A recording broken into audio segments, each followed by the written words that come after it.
اسی طرح حضرت زکریا علیہ السلام کو وہ بھی اولاد تھے، ان کی اولاد نہیں تھی، تو پھر وہ حضرت مریم علیہ السلام کے جو نا وہ کفالت کرتے تھے، ان کے جو نا ان کو اوپر خرچہ کرتے تھے حضرت زکریا. اور حضرت مریم کے سامنے جو نا اللہ تعالیٰ نے ان کو بھی ایک کرامت اولیاء کے طور پر، اگرچہ حضرت مریم نبی تو نہیں تھی لیکن ان کے پاس بھی اللہ تعالیٰ نے بے موسم اللہ تعالیٰ نے پھل عطا کیا. تو جب حضرت زکریا جو نا ان کے محراب میں چلے گئے، وہاں ان کے کمرے میں چلے گئے، تو پھر حضرت مریم کے پاس جو نا بے موسم پھل دیکھا. تو حضرت مریم سے پوچھا یہ جو پھل ہے، یہ جو بے موسم پھل ہے، یہ کہاں سے آیا ہے؟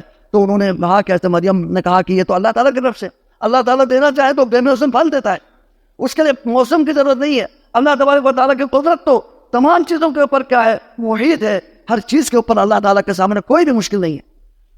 تو پھر ان کو بھی یاد آیا کہ اگر آپ کو اللہ تعالیٰ بے موسم پھل دے سکتے ہیں، رزق دے سکتے ہیں، تو پھر یہ تو رزق جو آپ کے پاس پھل ہے ہمارے پاس باہر کوئی مارکیٹ میں نہیں ہے، کوئی کسی کے باغ میں نہیں ہے، کسی کے زمین میں نہیں ہے، یہ کہاں سے آ گیا؟ تو حضرت مریم نے بھی کہا کہ اللہ تعالیٰ کی طرف سے، اللہ تعالیٰ دینا چاہے یرزق من یشاء بغیر حساب، جس کو بھی چاہے بغیر حساب و کتاب کے اللہ تعالیٰ عطا کرتے ہیں، اللہ کی طرف سے. تو ان کو بھی حضرت زکریا پہلے بھی اللہ کے نبی تھے، وہاں ایک غیبی اللہ تعالیٰ کی طرف سے رزق کو دیکھ کر ان کو بھی ایک یقین آ گیا. پھر انہوں نے کہا کہ میرے میں جو مسئلہ ہے، میں تو اب بوڑھا ہو چکا ہوں، میرے بیوی بانج ہو چکی ہے، اب ان سے ہم سے اولاد ہونے کی توقع تو بظاہر اسباب نہیں ہے، لیکن جب اللہ تعالیٰ بے موسم پھل دیتا ہے تو پھر مجھے بھی اللہ تعالیٰ عطا کرنا چاہے تو اللہ تعالیٰ عطا کر سکتے. ان کے اندر ایک یقین پیدا ہو.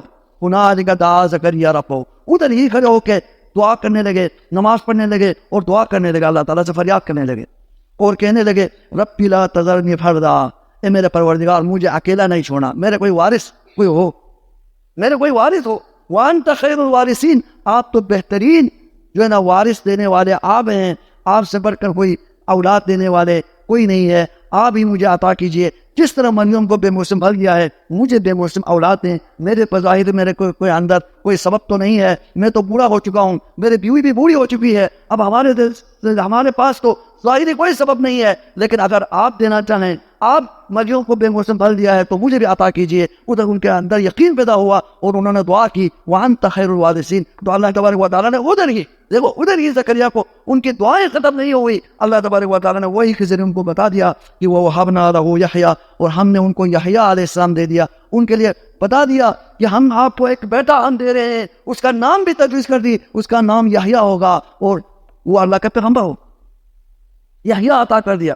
وَأَصْلَحْنَا لَهُ زَوْجَهُ، ہم نے اس کی بیوی کو بھی ٹھیک کر دیا. اس کے اندر جو بیماری تھی، اگرچہ بظاہر وہ پوری ہو چکی تھی، پیدا ہونے کی وہ ختم ہو چکا تھا، بظاہر سبب ختم ہو چکا تھا، لیکن ہم نے اس کو ٹھیک کر دیا اور اللہ تعالیٰ کا حکم سے، اور اللہ تبارک و تعالیٰ نے اس کے اندر وہ پیدا کرنے کی یا اس کے اندر رحم کو مضبوط کر دیا. اللہ تبارک و تعالیٰ نے اس کو اس بڑھاپے میں، دونوں کے بڑھاپے میں اللہ تعالیٰ نے اولاد دے دی اور نام بھی بتا دیا، ادھر نام بھی بتا دیا یحییٰ ہوگا، اور یحییٰ جو ہے بعد میں آپ کے بعد نبی ہوں گے.